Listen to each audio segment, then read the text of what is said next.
کیا اسلام میں عورت کی گواہی واقعی مرد سے آدھی ہے؟ اصل حقیقت کیا ہے؟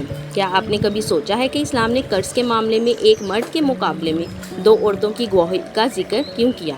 کیا اس کا مطلب یہ ہے کہ اسلام عورت کو مرد سے کم سمجھتا ہے؟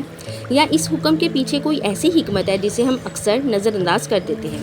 آج ہم قرآن کی اسی آیت کو سمجھیں گے اور آخر میں ایک ایسی بات سامنے آئے گی جو شاید آپ کی سوچ بدل دے۔ قرآن کا اصل حکم یہ سورہ بقرہ کی آیت نمبر 282 میں قرض کے معاملے کے بارے میں آیا ہے۔ اللہ تعالیٰ فرماتے ہیں قرض کے معاملے کو لکھا جائے اور گواہ بنائے جائیں۔ پھر فرمایا گیا کہ اگر 2 مرد نہ ہوں تو 1 مرد اور 2 عورتیں گواہ ہوں، تاکہ اگر ان میں سے بھول جائے یا اسے یاد نہ رہے تو دوسری سے یاد دلا سکے۔ ایک اہم بات ناظرین، یہ آیت قرض کے مالی معاملے کے مخصوص سیاق میں ہے۔ اسے یہ کہنا کہ اسلام میں ہر معاملے میں عورت کی گواہی آدھی ہے درست نہیں۔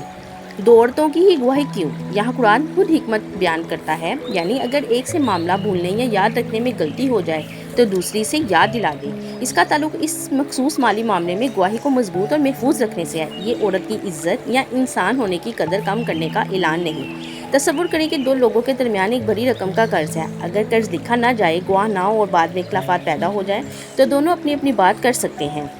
اسی لیے اللہ تعالیٰ نے اتنی تفصیل کے ساتھ قرض لکھنے کی مدت مقرر کرے اور گواہ رکھنے کی ہدایت دی۔ یہ قرآن کی سب سے طویل آیت ہے، یعنی اسلام نے صرف یہ نہیں کہا کہ قرض دے دو، بلکہ قرض کے معاملے میں تحریر، گواہی اور حقوق کی حفاظت کا پورا نظام بتایا۔ یہی اصل سیاق ہے جس میں 1 مرد اور 2 عورتوں کی گواہی کا ذکر آتا ہے۔ اسلامی فقہ میں گواہی کے احکام پر ہر معاملے میں ایک جیسے نہیں ہیں۔ معاملات کی نوعیت کے مطابق حکم مختلف ہوتا ہے۔ اس لیے یہ جملہ کہ اسلام میں عورت ہمیشہ مرد کی آدھی گواہ ہے، قرآن کے حکم کو ضرورت سے زیادہ عام کرنا ہے۔ بعض معاملات میں عورت کی گواہی کا اپنا معتبر مقام ہے اور بعض ایسے معاملات بھی ہیں جنہیں عورتیں مردوں کی نسبت زیادہ جانتی ہیں۔ اسلام نے عورت کی خاموش نہیں کیا بلکہ اس کے حقوق بھی محفوظ کیے۔ جس دین نے عورت کو وراثت کا حق دیا، مہر کا حق دیا، اپنی ملکیت رکھنے کا حق دیا اور اس کے ساتھ حسن سلوک کا حکم دیا، اس کے کام کو صرف ایک آیت کے حصے میں سمجھنا درست نہیں۔